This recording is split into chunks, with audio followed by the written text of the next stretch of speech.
Hello everyone, welcome to the club. Thank you for coming to today's stream. Today I forgot to hang the pride flag back up. Hold on, I need to fix this.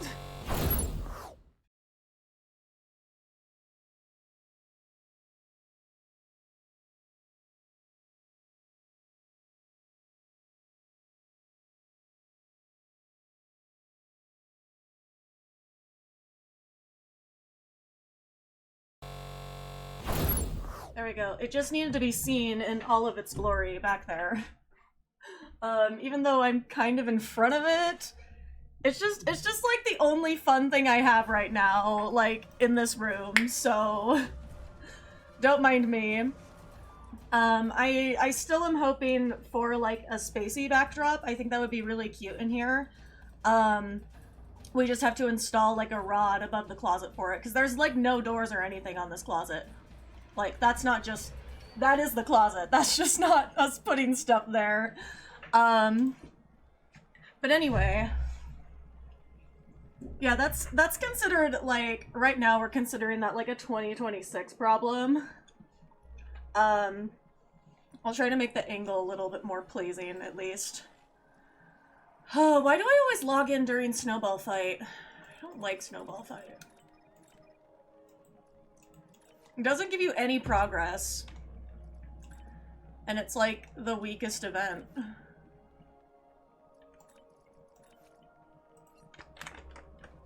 Alright. Also, don't mind me and my... I think I had...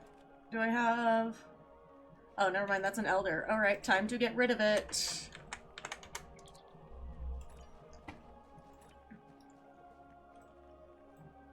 I'm only keeping the ones I like. But I kept one wild cherry one, but I've had so many cherries and so many limes. I don't know if anyone else can relate who's been grabbing Eppos in this event, but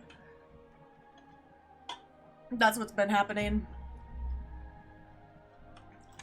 Anyway, don't mind me and my cough drop here.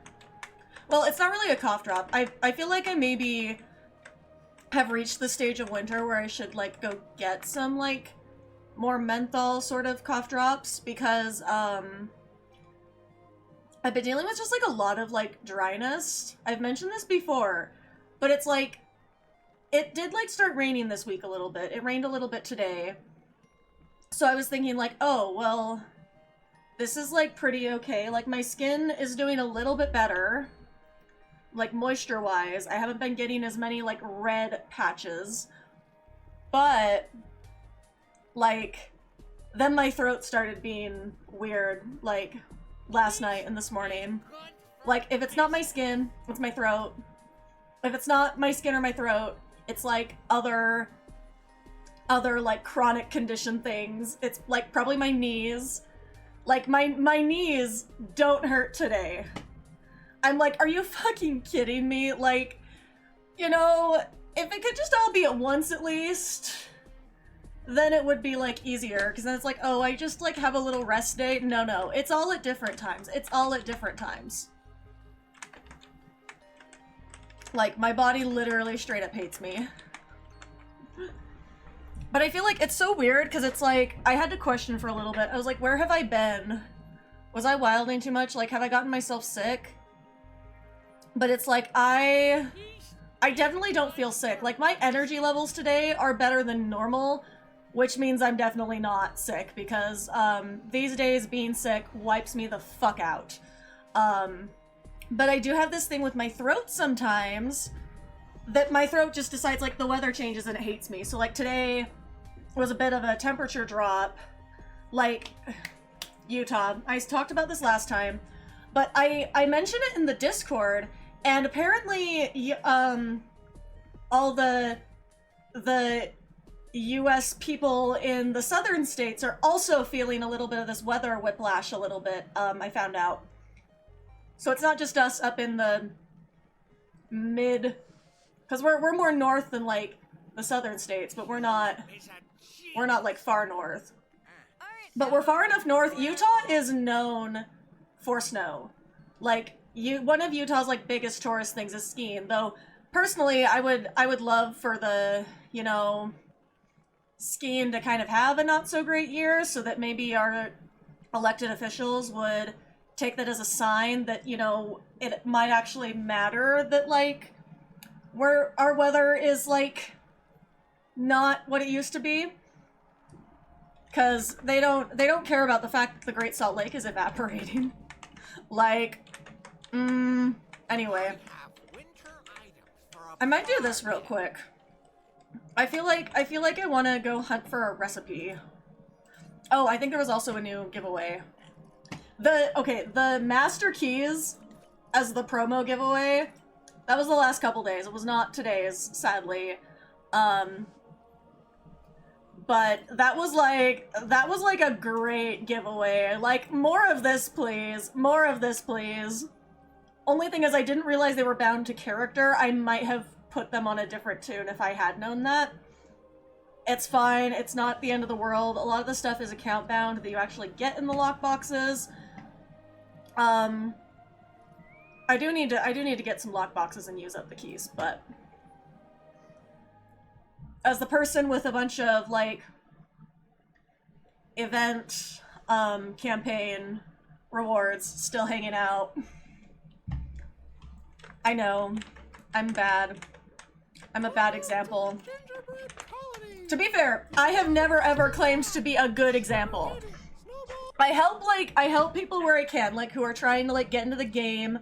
I feel like I can kind of advise people a little bit about getting into the game, from, like, a casual aspect.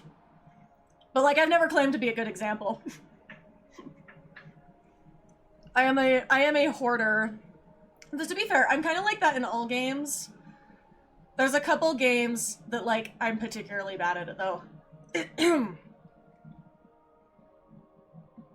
I feel like the little, you know when you have, like, a cough drop and there's, like, a little tiny bit left? I feel like it just almost, like, went down my throat, so I should probably be careful for a second while I finish it off, but that was a little bit sus. Oh, we're going.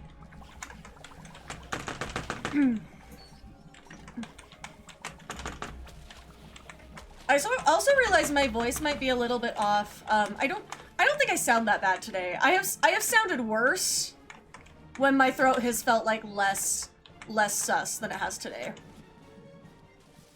Like, just to be fucking real. Wait.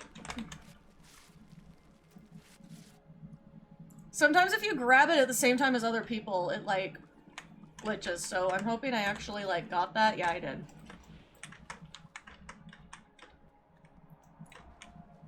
That first one popped up and I was like, oh, someone's, like, grabbing it at the same time. That might end poorly for me, you know? This map is so slippery.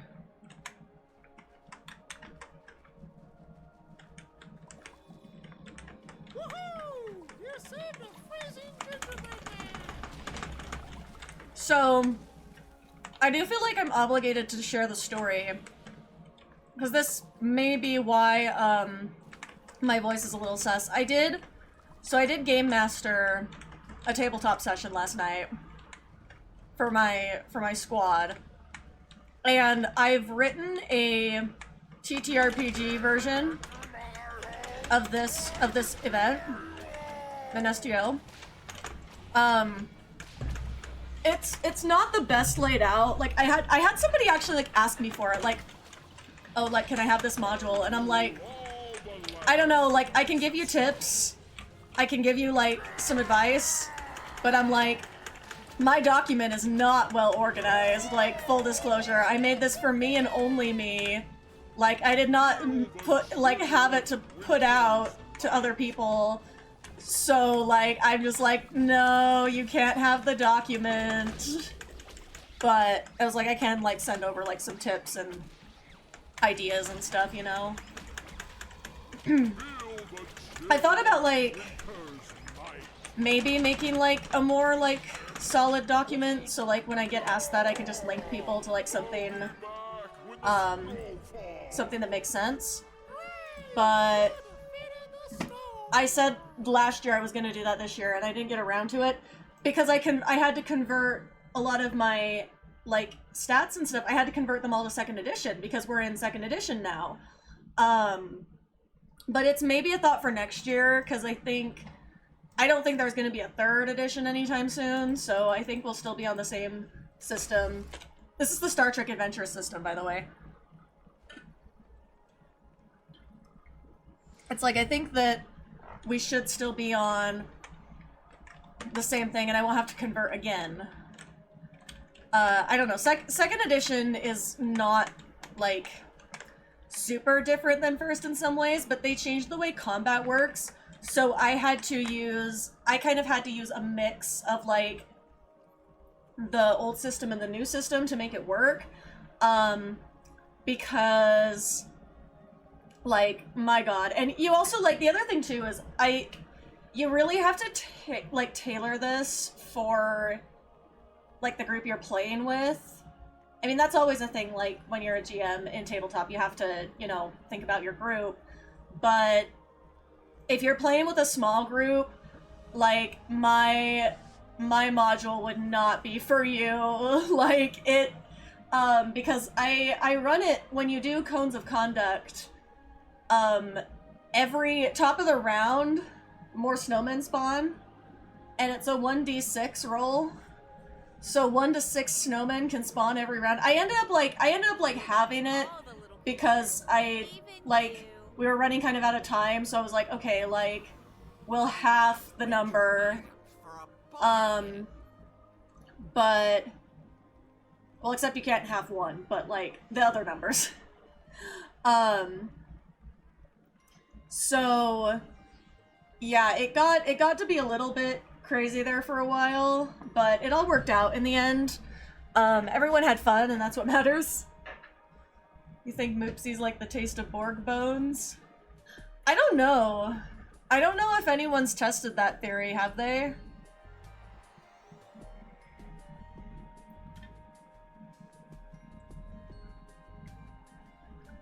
Since all the, like, animated Star Trek series have kind of been killed at this point, I'm honestly just waiting for there to be, like, a live-action Moopsie. It would be both wonderful and terrifying all at once.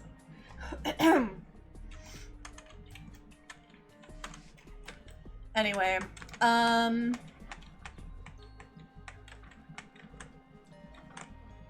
hey, I have a little bit cramp here. I think I'm gonna go make Deca tea loaf.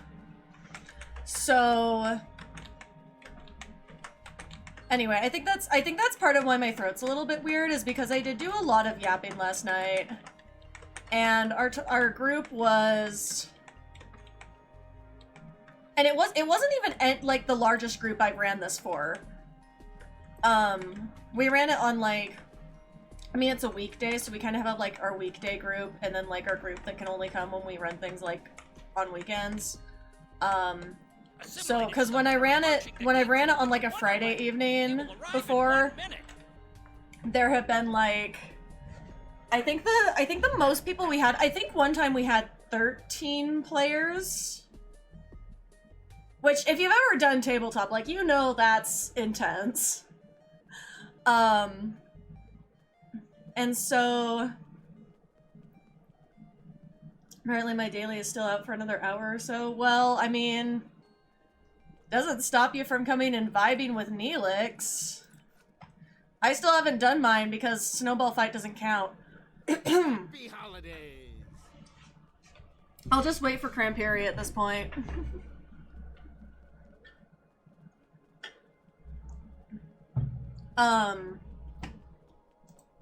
Yeah, making my... Alright, go get that from my replicator.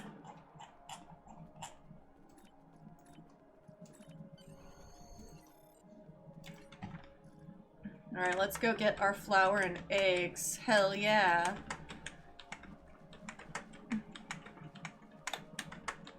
Last night, I think we had 8 people?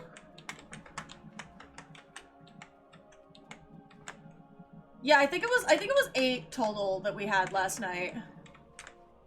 I'm having a hard time remembering. That's like kind of still kind of a large group, you know? But it's enough people you can spawn, like, 5 or 6 snowmen in a round, and it's not, like, completely overwhelming. But I also feel like I don't feel bad about, like, spamming snowmen on the players either, because it's like that literally is how it works in this game. Like, you can easily get overtaken by snowmen in this game. Like, and it's not like you can die in the Winter Wonderland, so like it's fine. Like, it's all good. I don't know, I find it funny.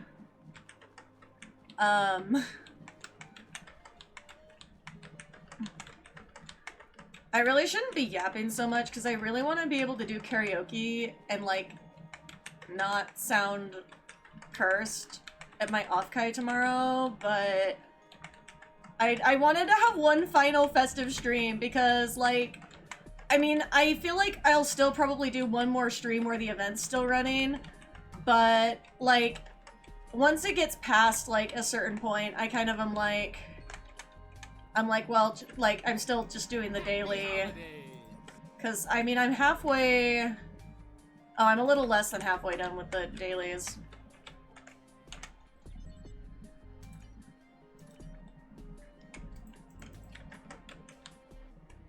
Alrighty.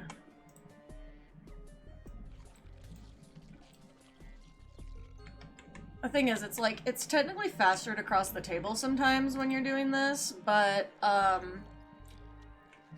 it'll make you hop off the table anyway, so... doesn't save that much time in the end. No! Why did that one go away? Why does it hate me?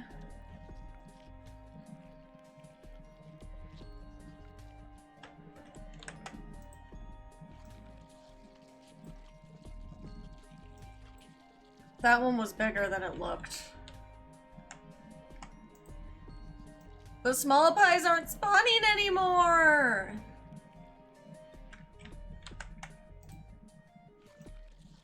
Rude, rude, rude.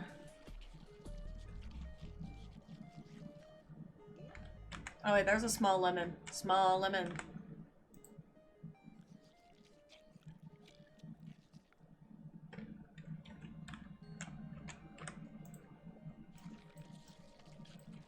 They don't spawn fast enough for me. Oh. It's not the one I meant to click, but it's fine. Pie contest is not that serious. I don't know why I take it so seriously. It's like I just try to find the smallest pies so I can eat more.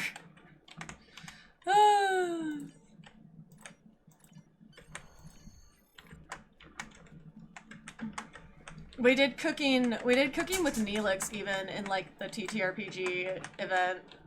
It was pretty funny. I was like, Neelix is here, everybody.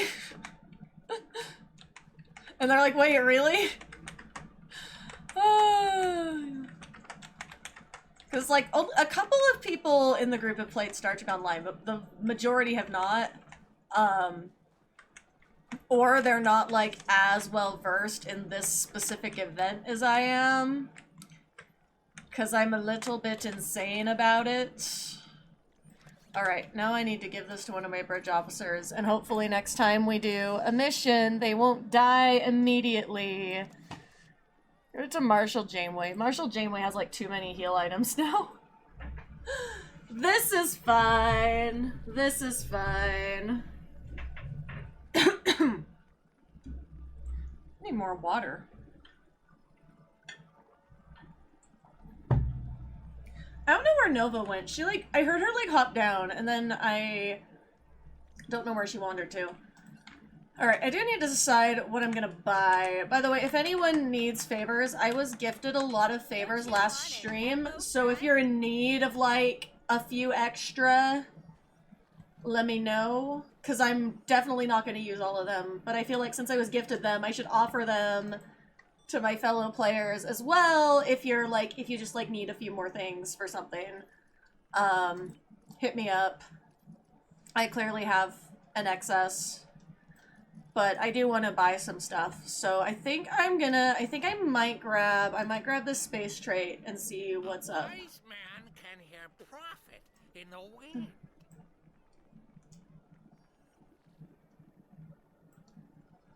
This is a very funny ability to me. But I can't decide if it's, like, worth it. I don't know, like, has anybody used it? I don't know. But yeah, or we need like 50 of each of these. See, I still have the least candles, and I still have 94 of those. Alright.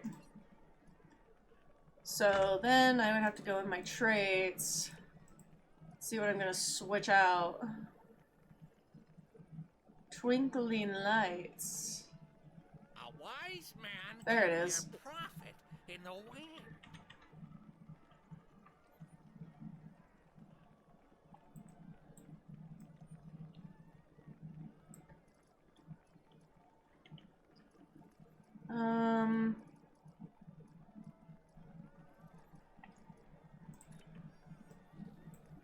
I'll switch out that. Because I don't really know how useful the power thing is, in all honesty.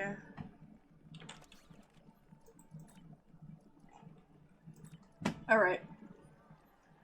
Now we wait for Crampiri for a bit. It's good for business.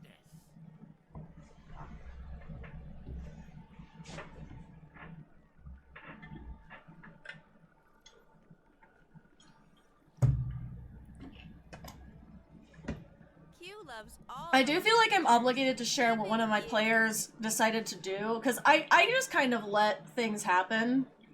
I did end up, like, the cones of conduct section got so out of hand, I ended up, like, having Q appear and tell them, like, that they weren't playing by the rules of Winter Wonderland, and so, like, I forced them to start another activity instead. Because, yeah, I just had Q teleport them all to Crampiri immediately. It was pretty funny, though.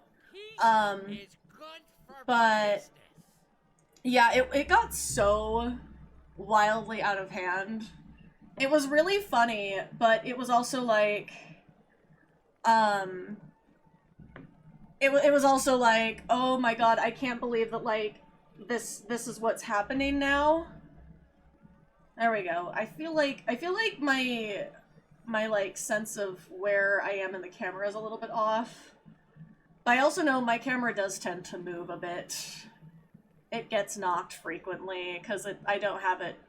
I just have it secured with like the base it came with, and it doesn't secure to the top of my monitor very well, so it is what it is. But anyway, so we got to the point where we had the snow. So I was rolling for the Snow Conian and for the Snow Overlord as the GM, and I kept rolling really badly. We had a lot of people roll crit fails in general, and so for all of the crit fails, I ended up adding points, like health points to the Overlord, just for fun.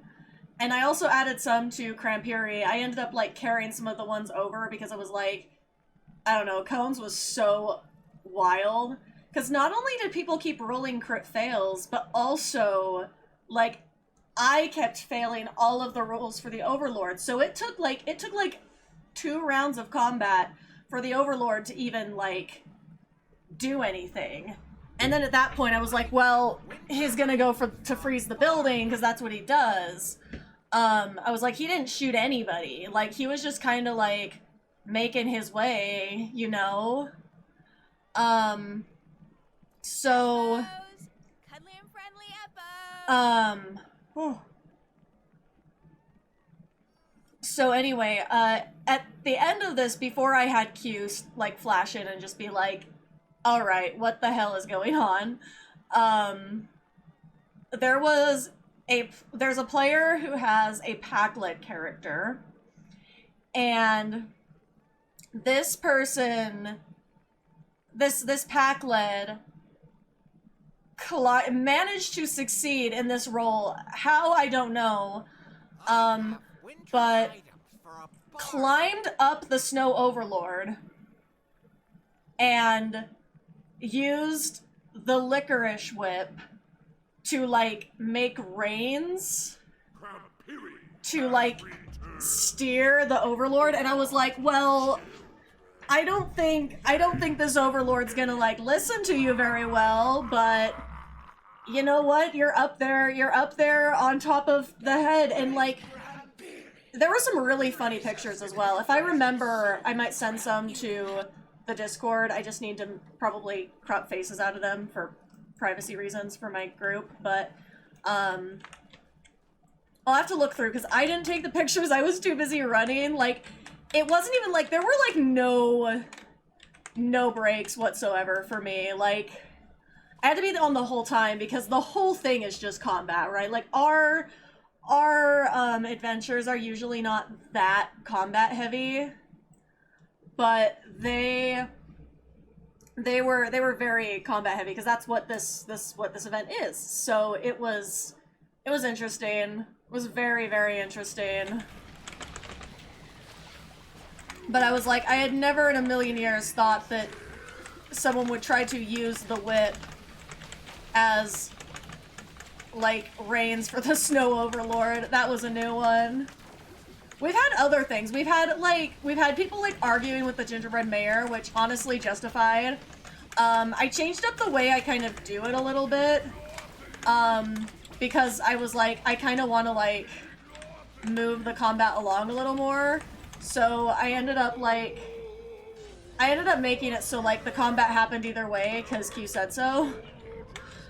Which I think works well. It used to be, it's like, I would just let the players do whatever, and I was like, okay, no, there needs to be a little bit more structure, so that people, like, feel like they have, like, everybody feels like they have a good time. Because, I know that, like, my Winter Wonderland thing attracts a lot of, like, people every year, and some of the people who come, like, haven't actually, like, played STA before, so sometimes it's, like, one of those things where it's, like, I want them to, like, have a good, like, impression of our group, and not just, like, let the chaos reign, even though that happens in some of our other sessions. Like, because I feel like when you, like, play with a group for a while, there's sort of like a vibe that happens. And so if you're, like, new to that vibe, you might get kind of confused. You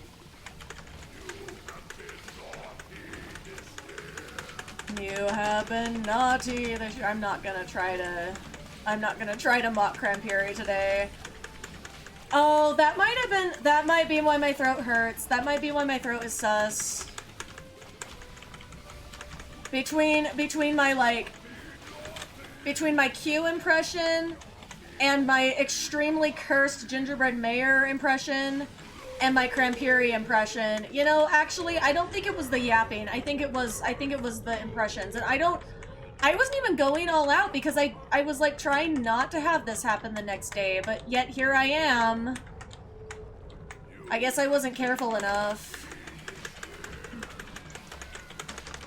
I will be, like, clowning around quite a lot for someone who, like, needs to be singing quite often.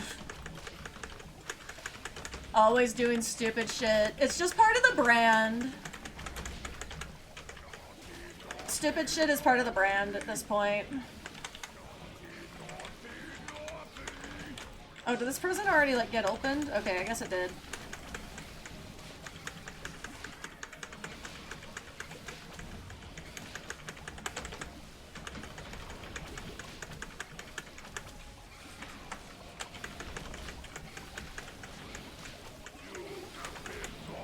Alright.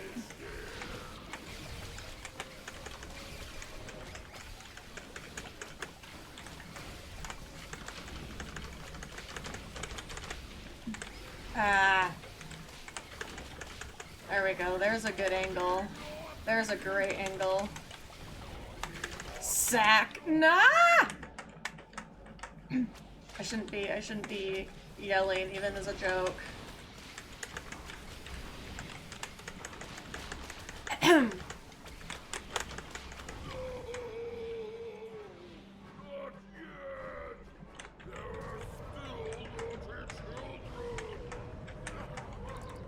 And he's going back up the hill. Ooh, I can do cones of conduct and cramp up. For those who missed last week, I have been referring to the Crampure transformation as cramping up, which I know is cursed. That's why I've been doing it. It's really funny to me.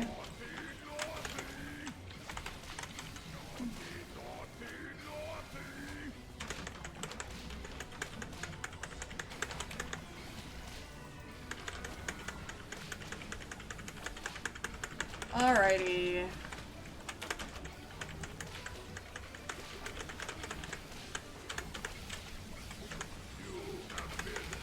Only 11 seconds left.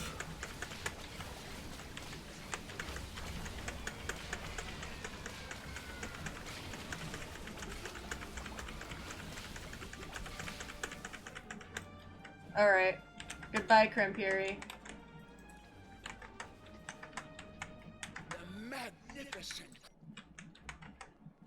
Alright. I'm gonna go see if people show up for cones. It doesn't matter though, because I am unstoppable in cones. When I have Crampure transformation. Oh my god, it's so funny. Like, it's actually so funny to me.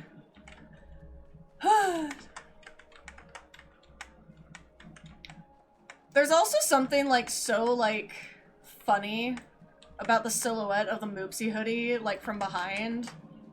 It's just, like, everybody's just in, like, this white hoodie, and then you turn to the front and it's like, rah!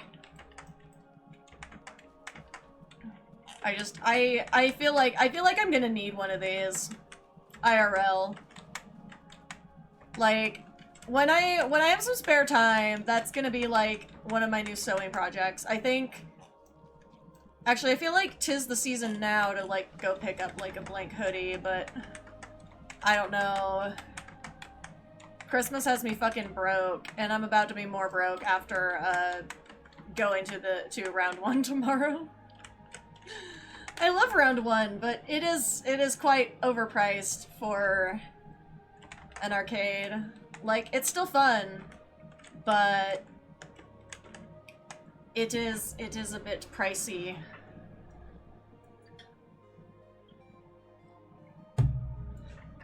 I probably need to swear off the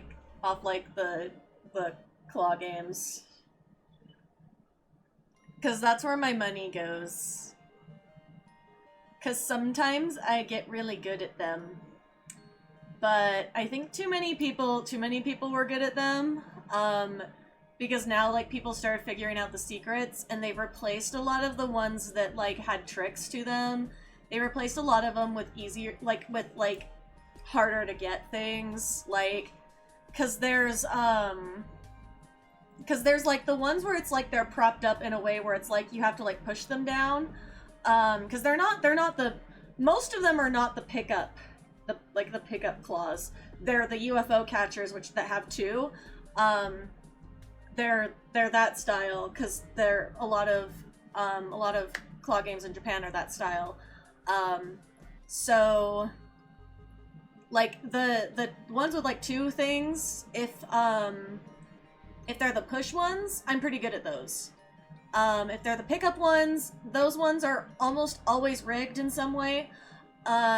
Especially, like, at round 1, at busy times. Like, I know that was, like, a thing that I learned in Japan, like, all arcades do this in Japan, and I'm pretty sure that round 1 in the States does it here as well, is that if it's, like, the grabby ones, they will, like, change the claw strength based on peak times. And so, like, in Japan, I heard that, like, if you go in the morning, you'll be able to get stuff a lot easier than if you go later in the day. Like, you have to, like, roll up, like, before, like, school or work. to get things easily. So yeah. I think they do it to a degree here. I don't know if it's quite on the same schedule, because, like, I've gotten stuff sometimes. I think part of it in the US kind of just depends on, like, who's working. But I know that, I just know, like, the grabby ones are just so much harder to get the thing that you want out of them. Like, nearly impossible in some cases. I guess I can put this on. Little winter bonus.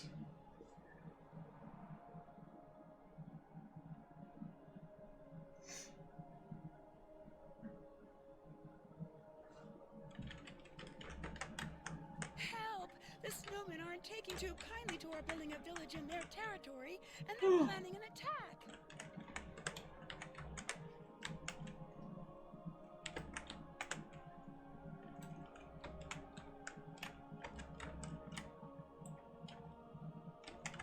I gotta get myself set up in my prime position here.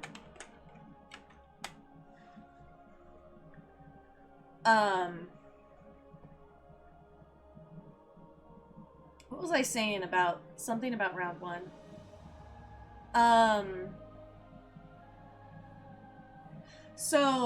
Like the different crane games and stuff. I know they also brought in, like, a bunch of the little tiny ones, like, in the past, like, couple of years. Because our local one, like, in Utah, we only have the one, like, it only opened in, like, what was it? I can't remember if it was 2018 or 2019. I feel like it was 2018, maybe? Something like that, but I just know I remember it, like, I remember when it opened. So, like, it opened sometime when I was in college. But it opened, it basically, it hasn't been there, like, that long in the overall scheme of things. And so, like, it's changed a lot since, like, they first put it in. Because they used to have a lot, again, like, a lot of the, UFO catcher type claw machines, and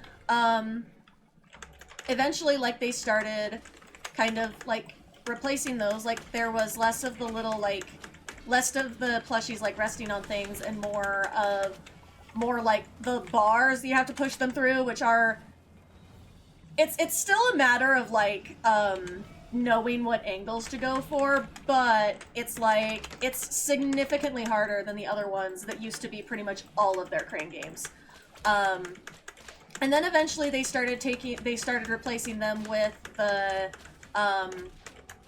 more of the grabby ones. And I think it's because, like, they were, like, too many people were getting prizes. Like, I seriously think that's what happened. Because I just know, like, at one point, like, I went with a friend who ended up with, like, an entire, like, garbage sack full of, just, like, full of, like, prizes from the claw machines, and I haven't seen anybody with that, like, and the thing is, it's like, I don't think my friends spent more than, like, $50 or something, like, which for round one money is not, like, if you're doing claw games, like, that's not even that much, like, in the overall scheme of things, like, it's honestly, like, one of the most expensive games you can play at round one. And I don't know, I haven't been in probably, like, I haven't been to play games in, like, a year. I think what happened, last time I was at round one, I was there for a photo shoot, and, I ended up, finding I had some leftover credits on my card and using some of those. Oh, I guess I was at round one, like, just a little over a year ago, but I was at the round one in the Seattle area. That's actually the last time I was at round one.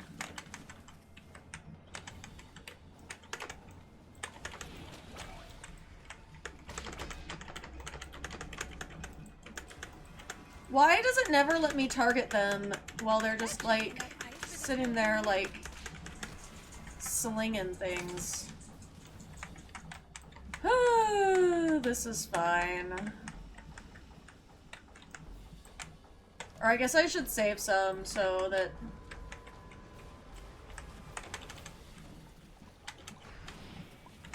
Save some for the healing process.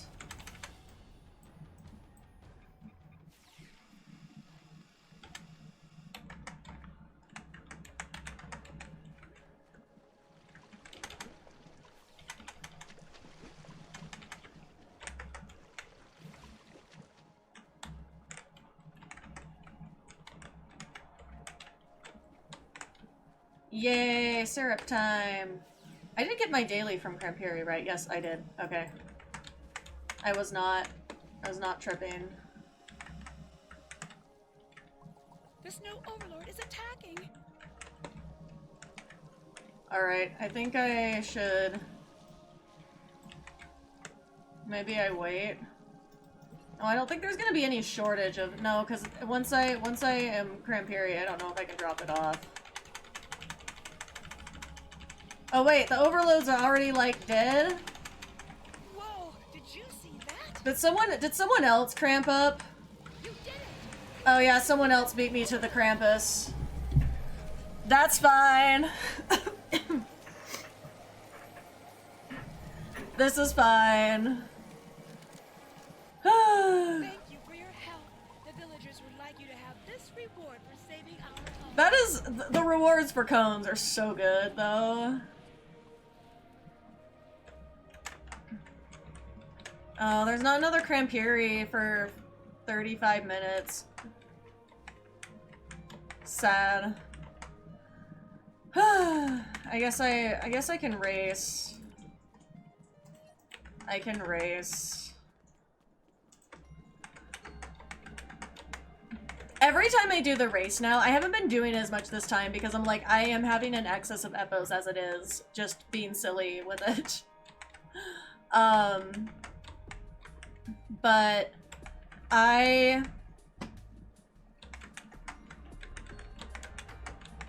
am still thinking about the time that someone, like, just one day I was playing, I wish that I had, like, I wish that was like a stream day because I was like, oh my god, that was so funny, is that someone used the cat thing to cat up for the race and then immediately flew off the edge, and it was so funny. Like, I'm not talking about just like slid off the track. I'm talking like one of these like little like side things, like literally just went like wee, like yeet off the side into the distance and never saw them again. Like, oh my god, it was so fucking funny. Like,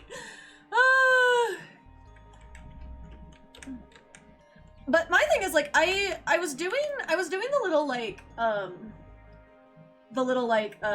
side race thing the other day. Because sometimes I'll do it, like, if I log in and I want to do the daily, but I'm like, oh, like, the last several times I've logged in, it's been during Snowball Fight, and I'm like, god damn it, I don't want to wait this long. I kind of just want to do my daily, then log off right now, because I'm not feeling this.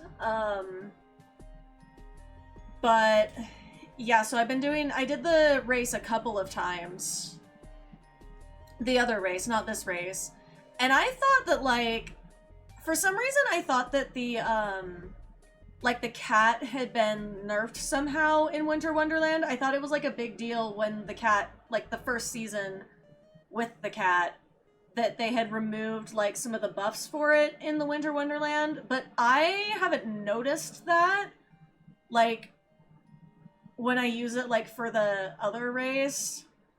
I don't know. I feel like I don't want to use it for this race now. I'm afraid I will fly off the edge at super speed. Also, like, I don't really care about, like, placing first in this race. Like, I don't need 12 Epo tags at once, you know? But it is nice to, like, get some extra marks, even though I have, like, I think I have a shit ton of fleet marks now. Yeah, I have a lot of fleet marks, but still, it's like, they come in handy, because we've been building our fleet from the ground up. So it's not bad to get some marks, because I do still have like a few like rep gear things I want to grab, but I haven't gotten around to it yet. Because it's like the items you have to convert as well as the marks. So, like, I keep forgetting to do that, and then... And I don't know what my next thing I need to acquire is. I cannot remember, but... Oh, I have a salvage endeavor. I didn't even realize that. I should be... This is an opportunity to clean the inventory. Like, the only reason I keep any of this shit is to get rid of it for salvage endeavor. And I didn't even check. I check, like, every day. Because it's like, I haven't used mine launchers at all on this character. It just doesn't suit the themes for my builds.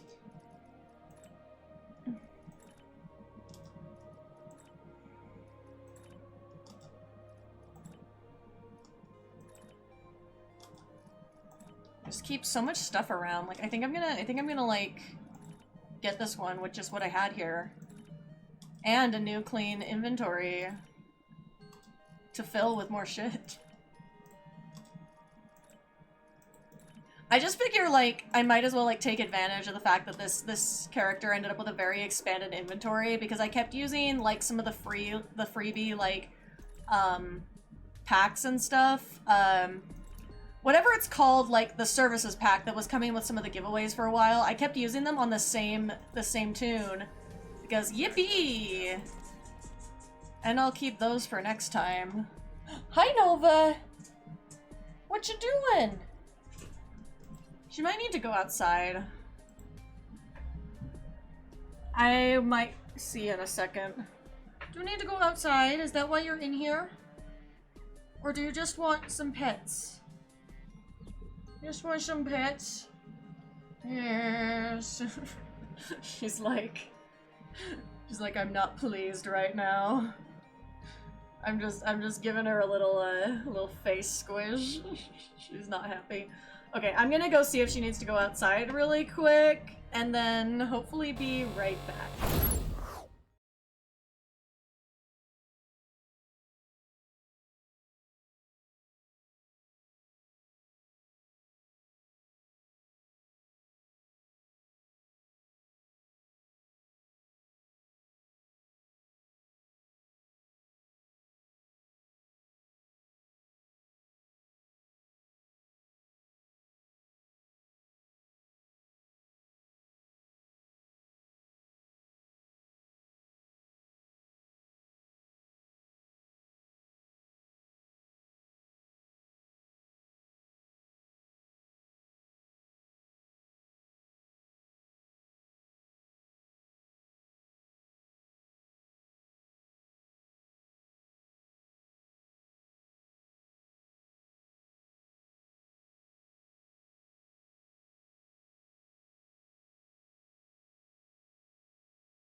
Alright, I am back just in time for race, it looks like. Nova wanted to go outside, but not, like, in a timely manner. Nova. Sorry, I feel like sometimes I'm like, I should, like, put her up on, like, a little, like, a pedestal, so you can see her the way that she judges me while I stream. Or sometimes just, like, put up a Nova cam, like, right here and point it down. I considered that.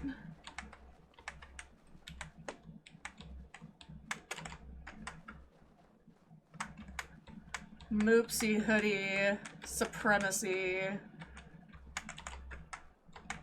Oh, that sounds bad because, I mean, oh my god, that actually sounds terrible because, like, they are white hoods, they're just not sus white hoods. Oh my god, I did not mean that. Never finished this race before. Have you flown off the edge while using the cat charm? Cause I saw that happen the other fucking day. And I still think it's so funny. Sucks for them, but it's funny. As the cat, or just like normal. Like, just grab the flag, my guy. There we go. I always try to let people, like, who are, like, racing to rush to the flags, like, I always try to let people, like, grab the things. Like, I don't try to, like, steal. I'm not sure I tried it again, the same thing happened. Okay, I can try it with Cat and see what happens, because I'm actually, like, okay, to be fair, I don't really care about finishing the race. Because, like, I have enough epos. I'm just kind of doing it as a side thing to get some extra marks. So, yeah, let me try it with the cat and see what happens.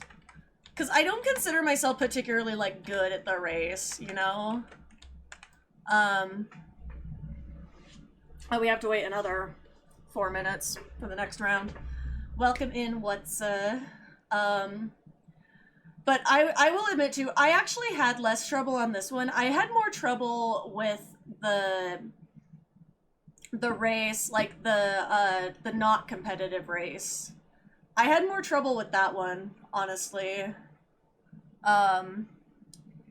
Because, like, so way back in the day, I don't know if anyone else remembers, way back in the day, the little race with the, where you had to, like, beat the little creature, that was, like, the main way to get the points for the event reward. It was a later change where they made it so you could get anything, like you'd use anything for your daily. It used to be you had to collect, like, the tokens in this event by doing the race. And so I never fucking got any of the ships, even if I played a lot, because I could not get past the race. Like, I could not do it, and I just gave up at a certain point. Like, for some reason, that one was way harder for me than this one. I don't know why. I don't know if it's because, like, it's more windy, or it's longer, but you're not alone. It was, like, years before I could finish it. Like, straight up. I don't think, the first time I think I ever successfully completed it was, after I started streaming, and I've only been streaming for, like, what, like, 5-ish years? And I mean, my account's existed since 2012.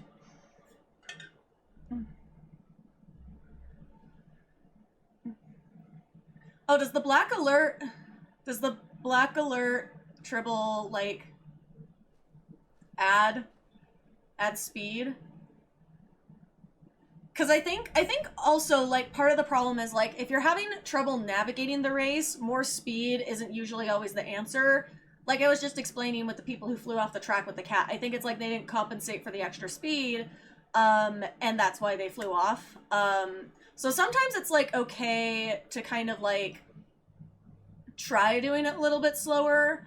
That's actually how I got better at the other race, is I did it several times. And, like, I went and, like, ran the track to figure out where it was, like, where everything was, before, like, attempting the race. and I tried it like with boots, without boots. I usually do it with boots because I don't really have an issue now. But these are just like my tips for someone who's not very good at it. Like I don't have a ton of speed boosts like on my character or anything. Especially this tune is for some reason not fast at all. My tactical character is significantly faster. And that's not even a Gemmy. I don't think I've actually tried the winter event on a Gemmy, really. Because I don't play my Jem'Hadar hardly ever. I could to be funny. Like, what should I get my Jem'Hadar tune some funny clothes? It'll be funny. Right? I don't know. We'll see. I think that I've at least logged in and got everybody like a weapon. I sometimes I like to rotate tunes, but I've just been like so into like playing as Skye, even though we're almost done with like the story arc stuff. We're like almost done with running everything on Skye, and it's like sad because it's like an end of an era because we're done with Terran arc and now we're on the current arc, so it's like we're like running out of things, and I'm like, oh, that's like the reason I started this. It's like I started this tune, you know, was to play through the whole story, and now we're almost there, and it's been like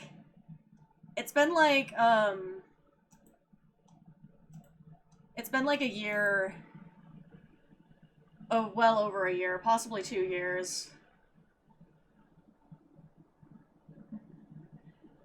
Yeah, they kind of like... Oh, I split this nail again. I just filed it down. I'm having a really hard time growing out this particular thumbnail because I hit it on something and cracked it like down into the nail bed. And now it's like getting caught on everything. I want to do my nails again.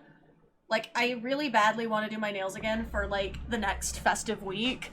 I really want to do them tomorrow, but I'm going to do them after I do, like, I'm doing some, like, cookie making. So I'm going to do them after I make the cookies. Just because, like, even, like, if they're a fresh set, like, I take really good care of, like, my press-ons. So, like, they're, like, really clean. Some people are like, oh, it's so unsanitary to have nails on and cook. And it's, like, it's really, like, not...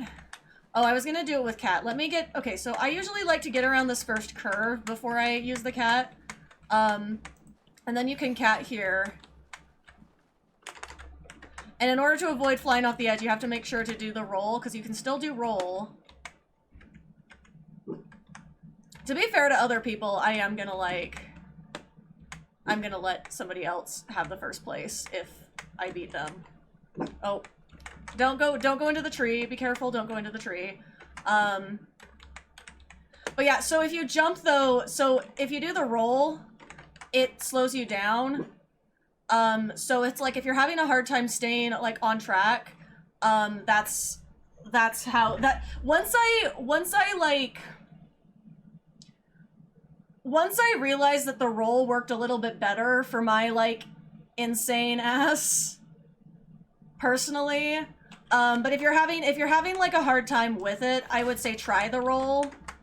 I used to have to like roll like every turn, and now like it's just kind of whatever, you know. But I felt bad everyone was trying so hard, and then I like zoomed past them, so I let them win. Oh wait, I didn't pick up the participant flag. Hold on. Wait.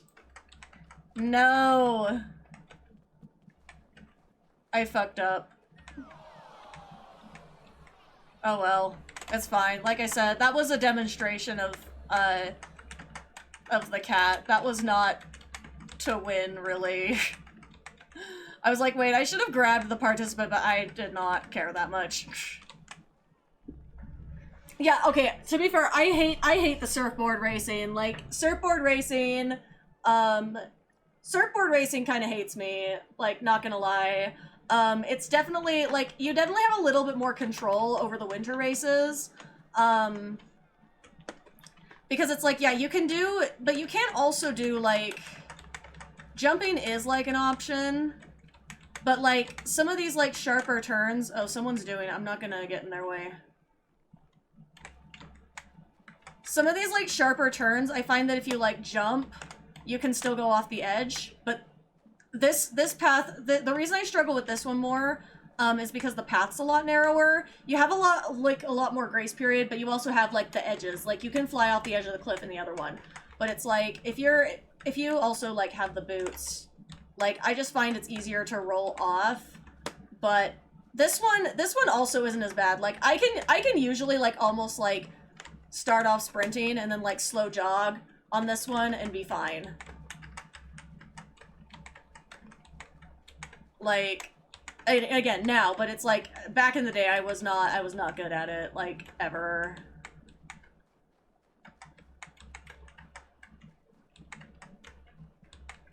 But like that one almost feels slippery, like you're like running on a water slide, low-key.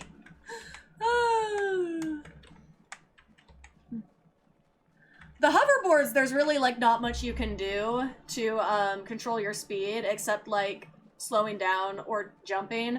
But then it's like the jumping can make you go and fly. Like, cause I have done hoverboard and been like going along and just like gone up a ramp and like flown off the track, like just from a standard ramp jump because I like it's the wrong time. Cause yeah, they're not the most consistent. I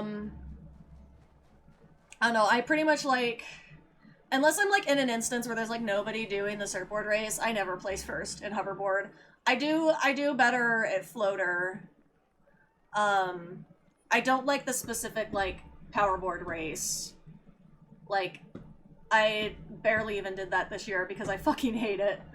But that's just like a personal choice. And Ryza, it's like, it's all kind of the same, like, kind of this like similar shit in Ryza. So there's other ways to get favors besides powerboard race. I need to go grab my nail glue really quick so I don't split this nail further down. I will be right back in like 2 seconds.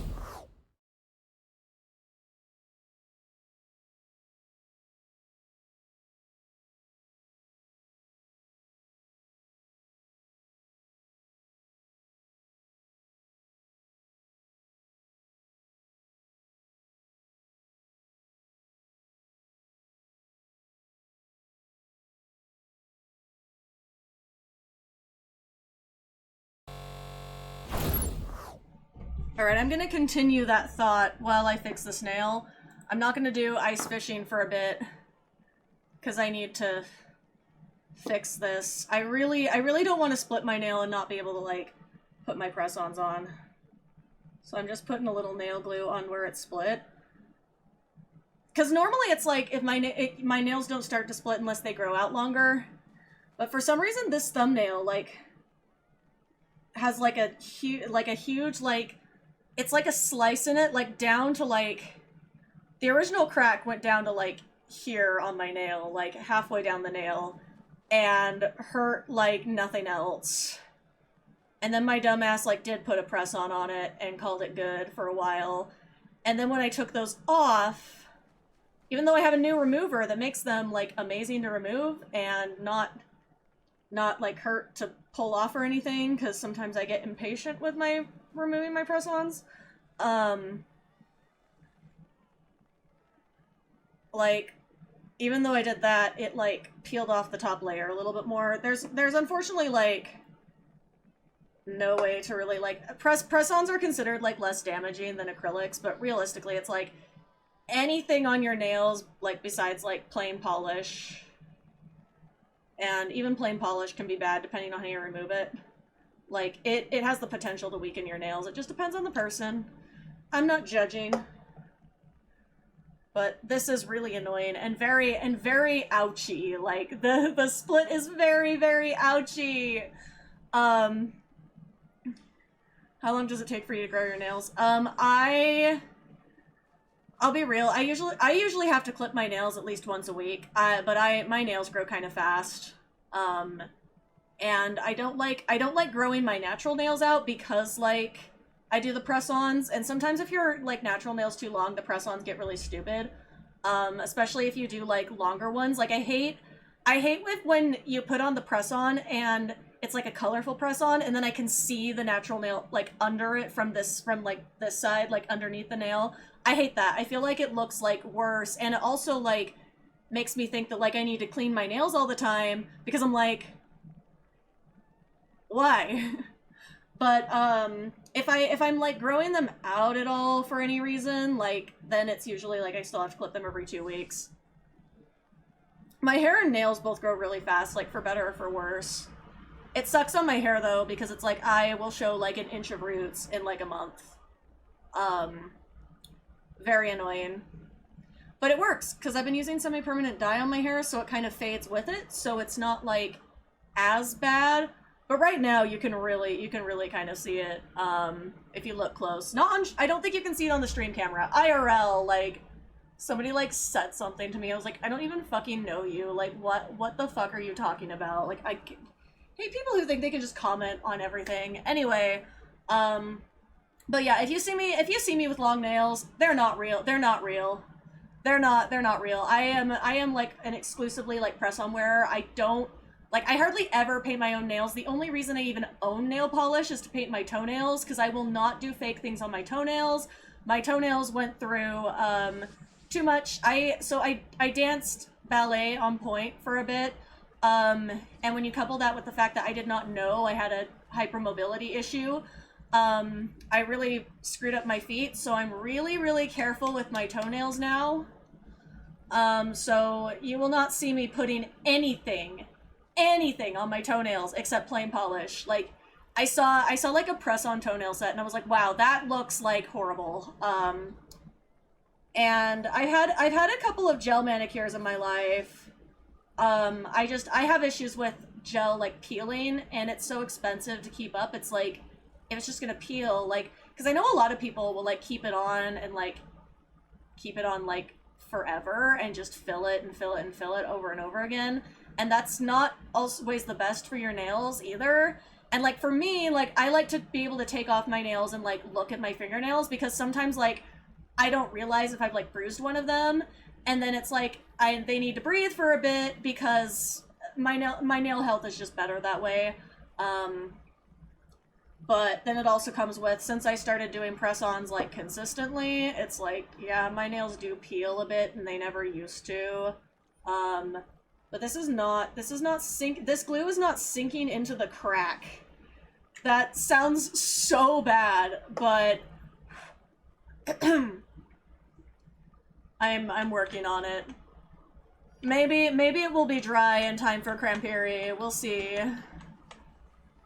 Before you start ballet, do they tell you about what will happen to your feet if you do it long term? No, they do not, because so there are a lot of issues in the dance world. Some of them are getting better, others are iffy. There's a lot, and a lot of it like depends on studios. So there was a point where I was going around to a lot of different studios at a certain point, trying to find one that because the thing is, it's like when I lived in Oregon as a kid, I went to a really good studio, and a lot of the studios in Utah just frankly don't even measure up. Just like really good environment, but also really focused on technique. A lot of studios I found in Utah, and granted, it has been, I have not danced at that level since I tapped out of competitive teams at in 2015. That's when I last competed. So putting that out there, that was 10 years ago. That's not the last time I did ballet though. I made a return to ballet. As an adult, through just a little class for fun. And I mean, it was fun, but it was not a good fit for my body anymore. And it just was not making me feel good. So I stopped. But I've heard like, you know, that's not the case everywhere, because I know like some studios like offer like things like, I saw like an ad for something called like gentle ballet. It wasn't in my state, so I was like, oh, but I'm glad that's like an option for people. And it was mainly like, I know it was mainly like marketed toward like older people, because there's a lot of studies about how like gentle ballet and like dance in general can help with memory and with coordination as you age. So that's something that's really cool, that like they're serving the senior population that way. And I wish more places did that, because I feel like that's an example of how ballet can be really used for good. But I feel like the industry as a whole is still like has so much toxicity. And the big thing is the body standards. Like I didn't have a lot of issues with it personally, but I also quit.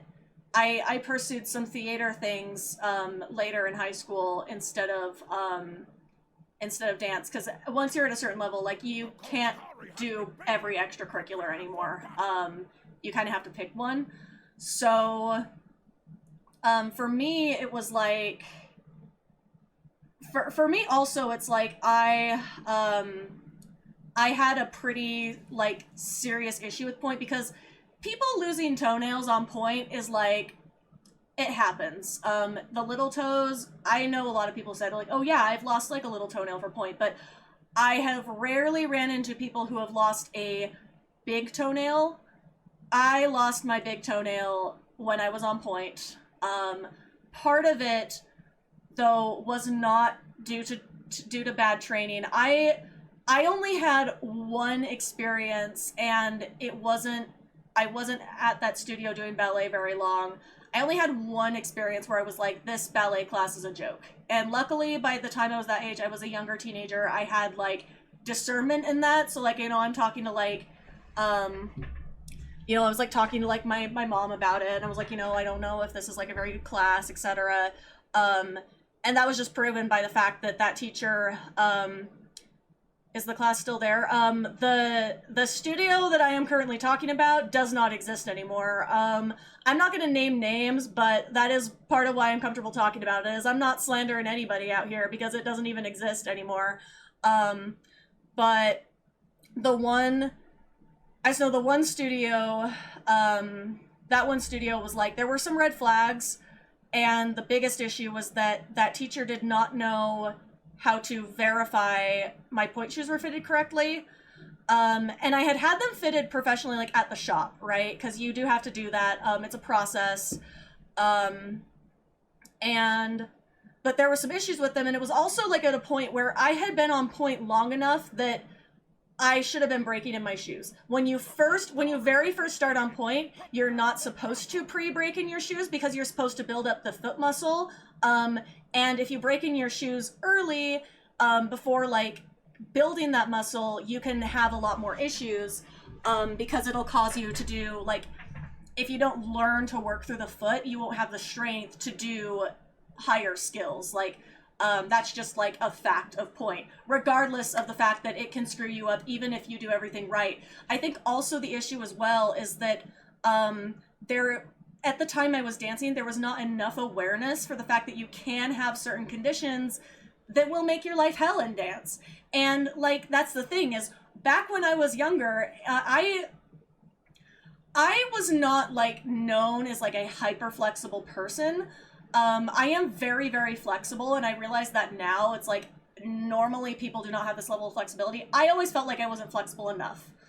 But the places I was naturally flexible were my lower back, which led to hella issues.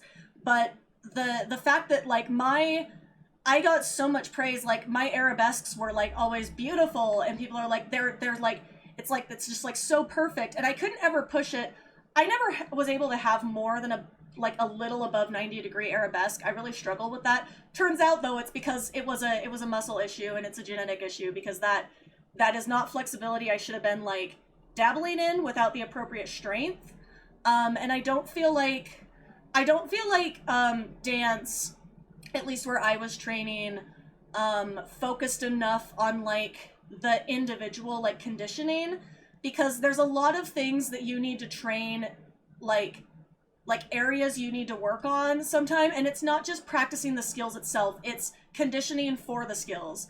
Like, when I see, it gives me a little bit of hope, because I'll go online now and I'll see like dance teachers like talking about like, oh, here's this exercise to work on this skill. Like, before you even like do this skill, this is like the foundations of it, and this is what your student should be doing. And I do love that approach because it's like, I feel like there was a lot of focus on getting the skill, but like, not everybody's going to have the skill right off. Not everybody's going to have the natural flexibility, and flexibility without strength means absolutely nothing. And I always lacked in strength, like compared to my peers. Part of it was because I was frequently the youngest in my class, sometimes by like 2 or 3 years, the youngest in my class. Other times it was a little bit more matched, but when I was like 10, I was dancing with 12 and 13-year-olds. Just because, like, ability-wise, they're like, here's where you belong. And it's like, that's fine on the one hand, but on the other hand, it's like, you know, and when I got a little bit older, it became an issue because it's like, I'm this little, like, 11-year-old, this other person's 13 or 14, and, like, even because I am taller, I'm basing the lift when this person weighs more than me. Problematic. I actually like, that's one of the things that I think caused an issue in my shoulder, though, because I already had the shoulder issue at the point in that, and I was saying, I was like, I'm in severe pain, I don't think I can do this. It was a day of switch that happened, and I'm like wincing in pain, my shoulder hurts really bad, and it's like spreading into the bicep, and the teacher's like, well, we have to do this dance the way it is, you have to fill in this part, and it's like, this is not the part like I learned, and like, okay, whatever though, like, it's just one performance, I'm thinking. Yeah, I actually like quit that studio after, because I also don't think it exists anymore, but I had to quit that studio after because the teacher like went off on us about that performance, even though it's like we had all these last minute changes, etc. She got really mad because she's like, oh, it was like bad, and it was not a competition performance. It was not a competition. We were not even remotely close to competition season, and she was already like losing her fucking mind, right? So like my parents were low-key like, no, you're not gonna like hang out in that environment, like that's not good. And like, I agreed at the time because it made me upset, you know? It's just like kind of sad that like adults will like do that to kids, because it's like, sometimes it's like it matters, but it's also like, there's a way to deliver like feedback, and that's not it. And it's like, especially like one of the things like I've done as someone who also like now is like coaching other talents in the Kaigai Idol sphere, like I have tried so hard to like never ever be that person for other people, you know? Like I would never want to discourage anyone, even though like I work with adults. It's like there's still a point where it's like no one should be yelled at for something that like isn't really, in the overall scheme of things, isn't that serious. Like it's one thing if it's like a bigger opportunity, etc., but it's like, especially a lot of times in like the Kaigai Idol sphere, it's like we're not competing, our only competition is like ourselves. We want to do better than our last performance. It's like, that's the mindset I think more people need to have, and I wish like, I did go to some studios that were a little bit more positive in that aspect, who were more like, you know, you want to be like your best, and that's not the same as somebody else's, so it was a lot healthier that way. Oh, someone else is cranberry right now. Damn, I just want to open the present, my guy. Whatever. I'm gonna cramp. I might cramp up when this person's transformation expires. We'll see. The glue is peeling now. Already. I need to fix it again. Where'd it go? There we go.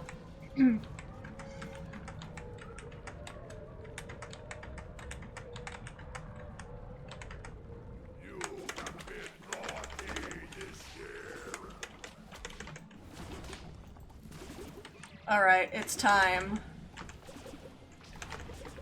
It always throws me off because I'm used to spamming the 1 and like the main attack for Crampiri is 3. There we go. Sack, but it doesn't actually like sack him the same way. I keep hitting the wrong keys. Oh my god. Got him.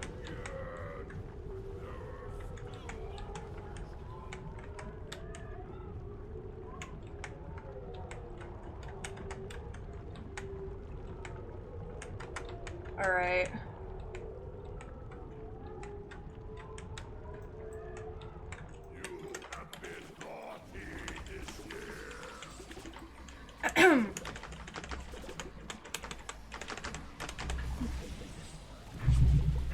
But anyway, no, it's like, I do think also it's like, you know, if, like, cause some people like, cause I don't always like to talk about, like, my dance experience because it's like, people, oh, I hit the wrong thing.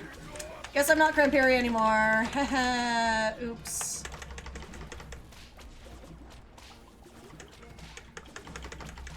I didn't mean to hit the 7, I meant to hit the 6. This is fine. Anyway, sometimes I don't like to talk about my dance experience. Like, this is mostly like IRL though, because it's like oftentimes people find out that I did ballet and they're like, oh, I want to put my kid in ballet, and it's like on the inside I'm like seething. Cause I'm like, first of all, it's like, I think ballet is one of those things where it's like, if your kid does not want to do it and does not express an interest, you should not just put them in it. There are other types of dance that don't necessarily like. It also depends on the age, because like if somebody has like a really little kid, then it's like, yeah, I mean, it's kind of whatever. But you really have to research your studio. You know, ask, and like if you do have the opportunity to ask dancers like who are more like aware of what goes on in the local like dance sphere. And at the studios, it's like you do want to ask dancers their opinions of it. You know, we have social media now. It's like that was cursed. That was some of the most cursed rubber banding ever. Alrighty then. Anyway, but it's like, you know, it's just one of those things where it's like you really need to research if you're gonna like put your kid in it in this day and age. Like, again, like I said, there are a lot of people who are gaining more awareness, because it's like, it's like, the thing is, it's like a lot of like my worst point injury would not have happened if I had someone who had like helped teach me how to break in my shoes, because I just was like at that point where it's like I should have been breaking them in, but my previous studio hadn't really covered that because we were still like beginner point, and then it was like, you know, I am moving up onto like an intermediate level, and it's just like, you know, there's things that come with that, and I wasn't being taught those. And so like one bad teacher can really make all the difference on point. And also, it's like, it's also one of those things where it's like, I don't think, like, if you're not 100% serious about dance, I don't think you should risk point. I don't think you should risk going on point, because, and also, like, little kids should not be on point, like, stuffing them, so are we talking about point shoes now? I got confused. Because I actually still have a pair of my like I liked to use the silicone gel ones, but like the fabric covered ones, not the plain silicone. Like the thing that got me like fucked up sometimes about point shoes is when I saw girls putting the silicone, like they had silicone pads that weren't fabric covered, and they were like they would put them directly on their skin under their tights, like, you know, there's like the convertible dance tights, and I am still like, I have bought so many pairs of dance tights, even like since I haven't been like dancing, because I wear them for performances, like just normally. Like, I love my convertible tights, because it makes it, like, because sometimes, like, with tights in general, especially, like, if I'm moving around a lot, like, depending on the choreography I'm doing with my songs and stuff, like, sometimes, like, and this is probably a me thing, this is probably just a me thing, other people probably don't care this much, but sometimes, like, there can be, like, a little bit of, like, pull on the toes, like, pushing them back a little bit, and sometimes it gives me bruises. And it doesn't matter, like, it doesn't matter what kind of tights, it's like, it's any tights. So the reason why I really like the dance tights that are convertible is because, I can just roll up the tight to my ankle, put on my socks, and then go on stage and be fine. Like, and I don't have that, like, extra pressure there. Which for me is really good. Again, it's probably more of a chronic pain thing, because I've never heard of anyone else complain about tights being that squeezy. Because it's not like, my feet are not particularly large, like, it's just the way my body is, like, for some reason, yeah, but I will admit that there are a couple times I have put my old toe, like, my old, like, point shoe pads inside heels that I've worn on stage. Before I eventually ended up putting, like, inserts in, like, all my shoes, I actually, like, was wearing my, like, point shoe toe pads in, like, most performances. There was like a solid, like, 5 or 6 performances I just, like, shoved them in. And then I was like, no, I should get, like, proper inserts to, like, cushion the ball of the foot better. But they do really help with, pressure on the toesies if I'm, like, kneeling or anything. They're, like, what I had was considered, like, a lot of cushion, because, there's the lamb's wool, which back in the day, that's, like, all they had, right? Like, back in the day, like, if you were dancing in, like, the 90s, that was, like, most of the options were just the wool ones. And I feel like the wool ones didn't last as long and got, like, gross. No, so I didn't have... My feet have never had to be x-rayed because, I haven't like, none of my injuries have been bad enough that they've x-rayed them. And I've had so many other things x-rayed at this point, and they've turned up kind of useless because the x-rays do not explain why they suck.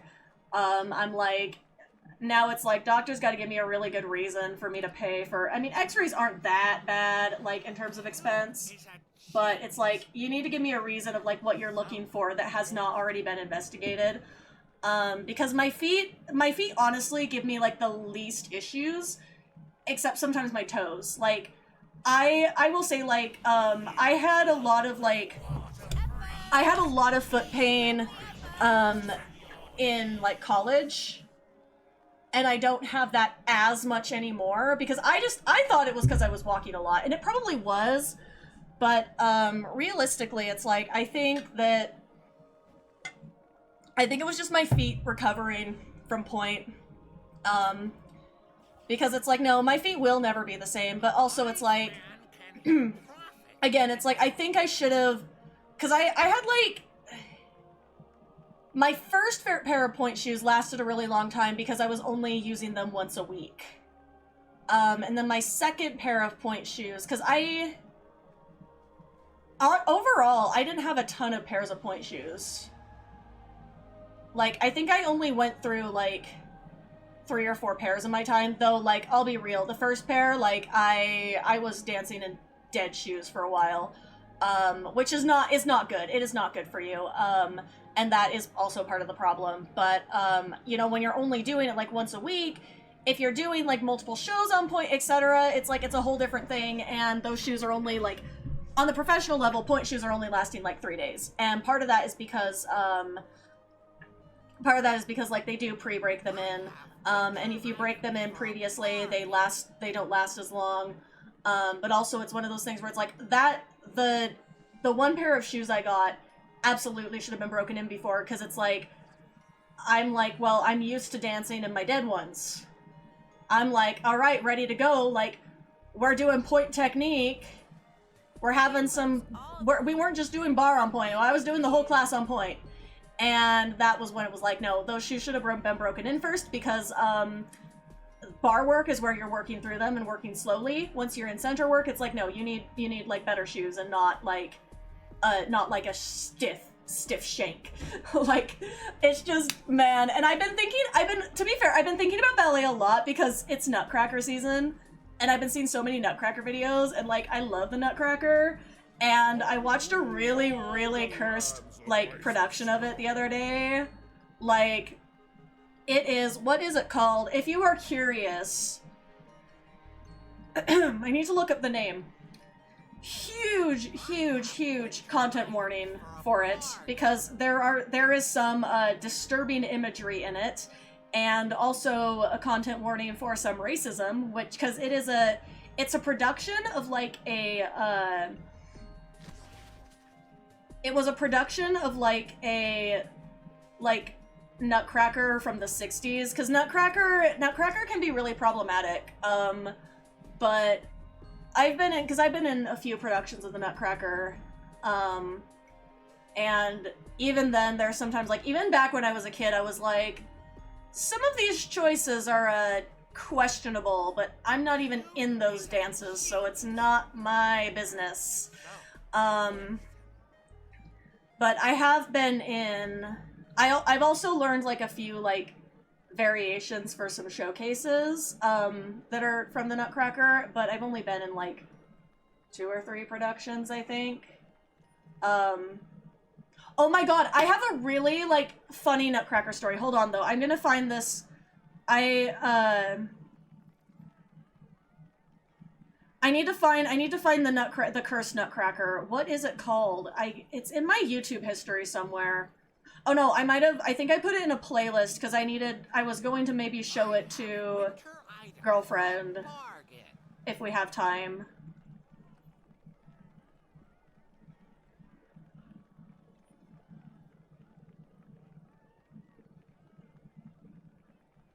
I saved it somewhere. So like I said, huge, like, content warning, because it is not, like, it's bad. It is...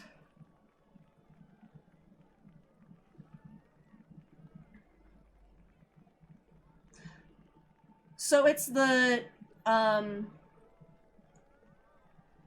don't know how to pronounce it, full disclosure, because I'm not sure if it's German or not, but the choreography is Nurejew.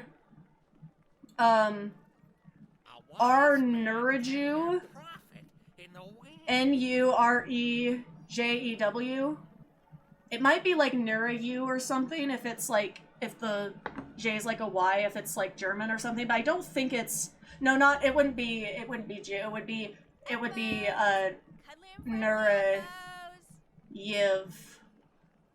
if it was German. I know, I used to be better at German, now I'm not. I took German in high school.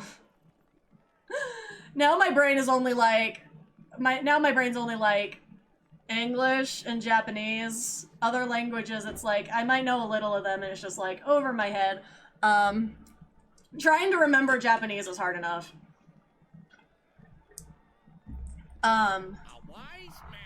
But it is a trip. It is truly a trip. My only thing is I was like, there's like no excuse for the cultural insensitivity of that production, because it's like, this is choreography and concepts from like a 60s version of the Nutcracker that was produced much after the 60s. Like, this thing was not made in the 60s. Like, it's too nice looking, and I can't find the date for it. I couldn't figure out when it was actually produced, but I was like, yeah, I mean, it wasn't okay in the 60s, but it would have at least made sense in the 60s. Now it's just like, this is fucking embarrassing for everyone who put this on. And it's also like, there's some themes explored that are extremely questionable, because I'm like, I mean, to be fair, at least Clara appears to be played by an adult, but Clara is still portrayed as like a child or teenager, even though she's played by an adult. So it's like, yeah, I don't think that this is appropriate, because they had the same dancer as Drosselmeyer and also as the prince. I'm like, what? like, it was some sort of, like, thing where it was, like, I read, like, somewhere that people are like, you know, this choreographer had a lot of issues and things, and it's, like, basically people have kind of come to the consensus of, like, where, they feel like he was maybe, like, working through something through the Nutcracker, because sometimes choreographers will, like, project into their work, but I was like, I'm sorry, the Nutcracker is not the medium for that. It is not an appropriate medium for that, because it's, like, even when you have a production with, like, mostly adults, where, like, because there's, like, the Balanchine Nutcracker specifically includes a ton of children. Like, it's focused on the children as dancers, but even if it's, like, portrayed by adults, the Nutcracker is, like, primarily kind of for children. Like, it's supposed to be a thing for the family, and there's a point where it's, like, some of these concepts are just not okay. Like, and the thing is, like, there's, in the video, the recording of it that I saw on YouTube is, like, there were kids in the audience. Like, they were panning around to the audience, and there's all these kids, and I was like, these kids have no idea what the fuck they're about to see. There's a very, like, weirdly bizarre, like nightmarish scene. There's implications of assault. And not like, oh, we're having a little soldier, like, it's in the rap battle, but it's like, usually that scene is not done that way. Like, usually the battle's supposed to be kind of like a little bit, like, disturbing, but like a little bit, like, kind of comedic and lighthearted, and, like, not too serious, so you don't, like, scar the children. But I guess, like, and it's some sort of, like, somewhere in Germany they put it on. So I'm like, alright, like, I guess in Germany, this is what's happening in the ballet world, but man, I saw, like, a thing about, like, this cursed version of the Nutcracker, and I was like, I have to know. And I watched it, and I'm like, well, I will never get that time back. There were parts of it that I was like, oh, it's not that bad, and then it started getting worse and worse, and I was like, and then there was also just some bizarre choices too. Like, Waltz of the Flowers was done, like, in these, like French aristocracy sort of wigs. Like, why? I don't know what was going on, but man, it was a ride. But like I said, if you watch it, don't say I didn't warn you, because I warned you. It's not, like, good, but it is an interesting watch if you really want to satisfy your morbid curiosity. It didn't give me I'm pretty sensitive to, like, getting nightmares, and it didn't give me nightmares, so it could have been worse, but it could have been better. I was taken to see Five Nights at Freddy's 2, and that gave me nightmares, for reference. So, because I'm just not a fan of Five Nights at Freddy's. I can't even, like, since that game came out, I, like, can't even look at, like, the Chuck E. Cheese mouse the same. Like, he, like, scares me now. And he didn't scare me as a kid. I loved him as a kid. Five Nights at Freddy's ruined, like, a lot of things for me. And, like, that's the thing, is it's, like, one of these days, it's, like, maybe for, like, some sort of, like, big milestone, like, I will finally play Five Nights at Freddy's or something. But I'm, like, I cannot, like, I just have formative memories of when it came out. Because I was thinking, I was like, oh, I must have been young when it came out. And I looked it up, and I was like, that was 2014. I was a whole ass teenager. Like, I was 15 when it came out, and yet I'm like, it still gave me nightmares. And, like, I didn't even play it. I didn't even actually play it. It was watching Let's Plays, that freaked me out. Like I said, I'm just weirdly sensitive to particular things, and then other things, like, I don't like gore, I don't like jump scares, I don't like any of that stuff. I don't like horror as a genre in general that much. But I will say I enjoyed the movie more than I thought I would. I now have to watch the first one, apparently, so I have context. But I heard the first one is worse than the second one. Like, I hear the second one was actually better, and the writing in the second one was bad. Like, the writing was bad, so it was a little bit funny. That thing never scared me, but the Hello Neighbor game came close.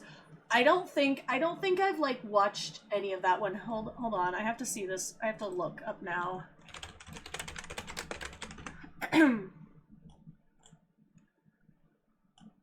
Oh, weird. I haven't seen this before. I don't recall seeing this much. It looks like there could be a surprise within it though. But the thing is, for some reason, Five Nights at Freddy's creeped me out more than like Slender Man. Because Slender Man was big for a while when I was younger. Slender Man was early. When was Slender Man? It was like Slender Man came out like before, right? I have to see now. Slender Man came out. Why is this website? Why is it not showing me a release date?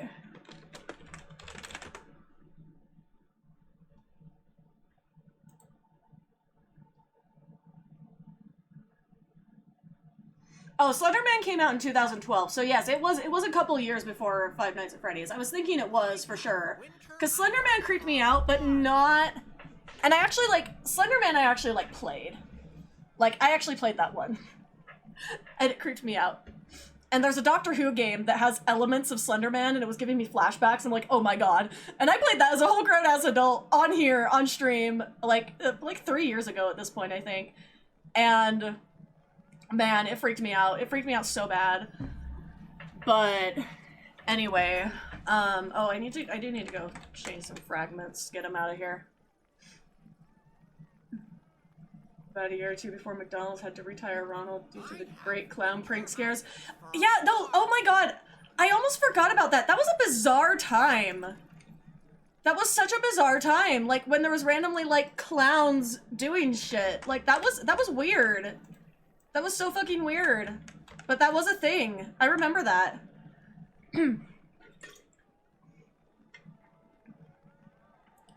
But no, like, Slender Man, like, I don't know. Slender Man was not, like, detailed enough, though, to, like, give me the same kind of nightmares. Like, it was a jump scare thing. But it wasn't as bad as, like, for some reason, Five Nights at Freddy's was just so unsettling to me as a concept. But I think it's because, like, Slender Man, it's like, I mean, it's just like kind of a thing. The scary part isn't the jump scares. And Five Nights at Freddy's is like that too, but also like, one of my things is like, I tend to overthink things. And I always have, like my entire life. This was not like, oh, I had like an incident in childhood and this was suddenly like a thing. Like, no, this has been my entire life. Like, from like, some of my like earliest memories, it's like, I remember overthinking things and like, I was literally like, evaluated and diagnosed with anxiety at like a very young age, because I'm just wired this way to like overthink things. I'm sure it's genetic, because if you look at my family, like, it all makes sense. But and so I try to like work on it, but one of the things where it's like, you know, there's working on it for like life skills, and then there's like, okay, like the horror stuff, like it's not ruining my life to not consume much horror content, because it's like, I don't know, in the overall scheme of things, it's not that important. Like, there's other things that I, you know, are way more important than life than that.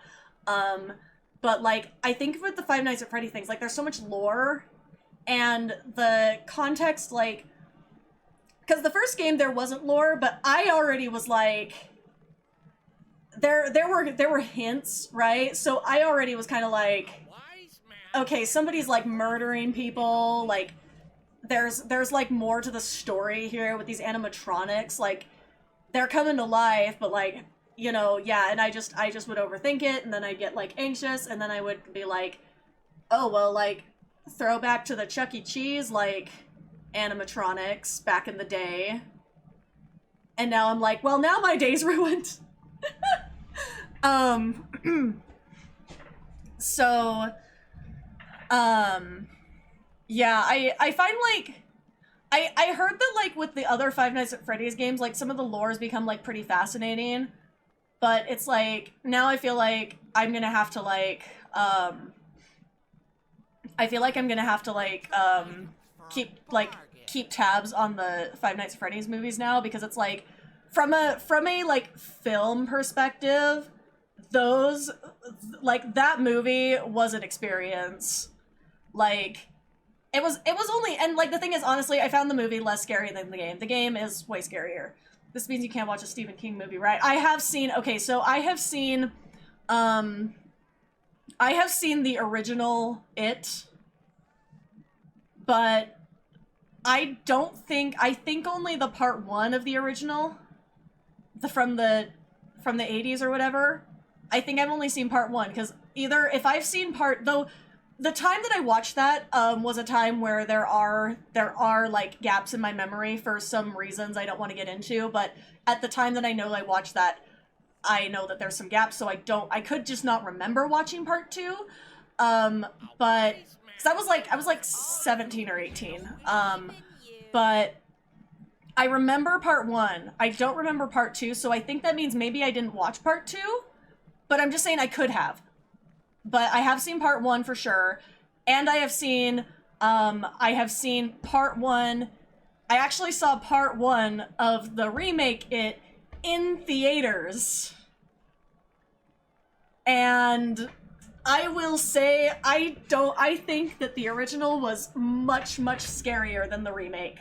By the end of the remake, like I was like in the first part, because sometimes I like, back in my younger days, like, not that I'm not saying I'm old. I know like people on here are gonna be like, you're not old. I'm like, no, I know 27's not that old, but back in my younger years, I had a really hard time like saying no to people and plans, because I really wanted to be included in things, right? So there's a couple things that like I got taken to that I really should not, like I really should have said no to for my own peace of mind. It happened quite a lot. So this was one of those things, right? Was going to see this movie in the fucking theater. And I kept having people tell me like, oh, it's not even scary, etc. It was scary. The only thing though is that by the end, Pennywise was not scary anymore, because it just got so ridiculous, like so incredibly ridiculous, that I just like could not anymore. So like, but those, I've only seen those It movies. I've not seen the remake of part 2. I haven't seen any of like anything else, because I don't think I'm gonna enjoy them, so I don't watch them. I have like the one horror game I can usually play and be fine. Like it's kind of scary, but like I don't like to play it alone, but I can play it like if I'm on a chat with people, and I've played it previously on stream. I don't anymore, because just like, I mean, I really only do STO now. I don't have time for a bunch of games. But there's a game I kind of want. There's a really cute game I might download the demo of, and if I like it, I'll probably buy it. Because there's like this really wholesome game that came out where you just literally go and decorate for Christmas, and I'm like, I kind of want that in my life right now, actually. Cute little indie game. Anyway, but Dead by Daylight is one of the only horror games like I can play, and there are like conditions to it, you know? Like I can play it on stream, because then it's like a little bit funny to me, and then I'm like not thinking about it too much. And it's also like, it's bloody, but it's not overly gory, in my opinion. But also it's like, I feel like that game is like, kind of like pretty fun with a group, if you like all be Survivor together, and like, have like your little team. Because then you can like laugh when people are like getting killed. I know, that's like my one terrible streak, is like me when I'm like, I'm not even good at Dead by Daylight, but me when I feel like I'm good at Dead by Daylight because other people are dying and I'm fine. Like, what is wild about that game is if you play as killer, you're playing in first person. Like, that's kind of wild to me. But I played both, in that game. it's been like a year and a half at least since I played, but I don't know. Oh, I think my pants ties hit the desk. Sorry, Nova. Did I wake you up from your nap? She's having a nap on her chair. But anyway, it's weird to me that the mobile version has better cosmetics than the PC and console version. Yeah, and I think we're still talking about Dead by Daylight, right? Because I did buy a couple of things on the PC version that should still be on there as far as I know, because I think there are things that got discontinued, because I think I have the Stranger Things, some of the Stranger Things set when it went on sale before they like took it away because licensing or whatever. But I tried to play the game on mobile like a few times. I could not do it. I could not do it. Like I could not. Like there's no way. But I also feel like mobile apps sometimes are like kind of like cash. They're kind of like cash cows a little bit. And I don't understand why, because I'm like, I mean, I guess it's because like you can kind of play them anywhere. But to me it's like, if a game like is really worth like sitting down and like playing, I get like some people don't have time, but it's like, if a game is like worth sitting down and playing, like I'm gonna play it. Like if I play a mobile game, it's probably to like occupy some time, and I will delete mobile games if I find that they're taking up too much of my time because it's distracting, and then yes, it's always with you, so it can be a distraction. But I usually keep a couple of them around for when I'm like bored. So I have Hello Kitty Dream Village on my phone. Oh, and my family plays Farmville. So I have Farmville for the family. So that's like the only like 2 games I really play on mobile. Cause they're just like Hello Kitty Dream Village especially, like it is gacha based, so they like try to get you, but ultimately I just have to take a deep breath and realize they are just images, and it's not that deep. And there's plenty of cute things in the game that you can get, like, without any issue. It's also like a very relaxing game. Like, I feel like I don't want to play, like, Dead by Daylight on the go, you know? Like, I gotta be, like, sitting down for that. Oh, man, I just, I can't, but I actually was thinking about the other day, I was like, because I heard that they added the Five Nights at Freddy's killer to the killers, but I don't know if I want to pay for it, because I don't know how much money it is, but I think the only thing I've bought in that game might be the Stranger Things set, unless I'm like missing something, like not remembering, because again, this was like a couple years ago. I haven't opened it since then.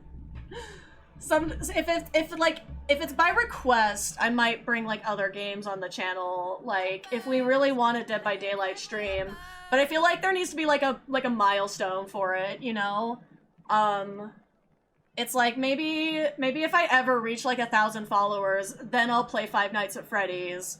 But if I reach like 500, I'll play Dead by Daylight again. Maybe not even that. Maybe not even 500. I do want to do something, like, because the thing is, it's like, I really want 1,000 on Instagram now, because they gatekept their streaming, but I feel like I don't want to, like, celebrate 1K on Instagram because of what they've done to me. So maybe, like, I'll do something here when I hit 1K, because I'm really close. It's just, like, Instagram has such a bot problem.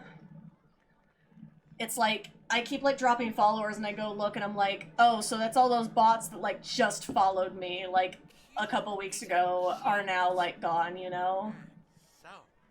Like, it is what it is. But I've been stuck at, like, the same number for a while, because it's like, I'll gain, like, literally, we're talking, like, I'll gain, like, 10 followers, and, like, 8 of them are bots. Seen the movie Clouds from Outer Space. I have seen Killer Clowns from Outer Space. Oh my fucking god. My family showed that to me. Maybe TikTok and Insta. TikTok, I'm waiting to see what's up with TikTok, because I haven't been putting a lot of effort into the platform because of the whole, like, with the US, and there's been recent things saying, like, because the US branch is, like, getting taken over, like, it might be like a good idea to straight up delete your account when the transition happens, which I think it's happening in January. I have a couple more drafts I need to post though on TikTok, so I'm not leaving that platform yet, but I'm watching to see like what people end up saying with the new US version. Because it's like, if they start like censoring stuff hardcore, like then there's no point to be on TikTok. Because part of the reason to be on TikTok before, oh no, raiding right at the end of the stream! Hello, baby Spock! Welcome, everyone. I'm sorry, I am just, like, about to sign off. I am just having my, like, end of stream yapping. Like, we were talking about TikTok, because, TikTok and censorship and stuff and things, but for those who are joining us for the first time, my name is Jazi, and I play a lot of Star Trek Online. I try to stream every Friday, but sometimes I have other engagements on Fridays, so, but you can usually expect to find me here then. I'm literally, like, in my, like, mid-yapping. I really like to yap, especially after, like, during Winter Wonderland. I'm like, I'm just, like, vibing right now. I really need to go soon. I was literally looking for someone else to raid. But I don't know who's playing STO. At least there's people playing STO today. I am not familiar with any of these streamers though.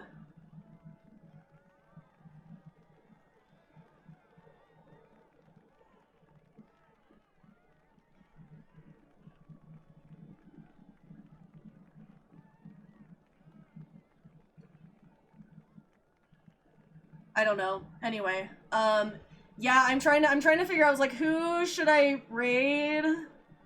I don't know. Is a genius. And so handsome. Maybe we'll find somebody new, because I haven't seen this many people online in a long time. Like, did Winter Wonderland, like, bring everybody back to streaming on STO? Because that kind of seems like a mood. But anyway, to finish my thought of what was going on in chat earlier, the owners are the worst people, you know. Yeah, I mean, that's like... Q loves all the little creatures. That's like all of social media at this point. Like, can we just be real? Like, none of them are owned, like, by, like, solid people. That's why I'm like, look, like, they would really, like, most of the people who own social media companies would really benefit from me shutting the fuck up forever, which is why I refuse to shut up online. It's like, I will be on here in some form, like, until they kick me off, like, on all these websites, like, yeah, I don't fucking care, like, I'm gonna keep just being me, doing my thing. But Killer Clowns from Outer Space, I was gonna say, I have seen that. I was made to watch it by my family, not forced to, like, it was an option, and I was like, you know, okay, I'm curious. It did make me nauseous, to be fair, it did make me a little bit nauseous, because, like, of certain things, just, I was like, my stomach is churning, but it was so bizarre, I couldn't find it, like, horribly scary, you know? It's kind of like the last few Pennywise scenes in the It remake. Like, they can't be scary anymore because they're so bizarre. Like, they're so wild. But anyway. Let's go raid another STO streamer. For those who are just joining us, you can also check out all my links below to see the other places you can find me. Thank you once again for the raid, and for everyone who stuck around and either played for a bit or just chatted. I really appreciate it, and I will see you all next time, hopefully. Bye from you.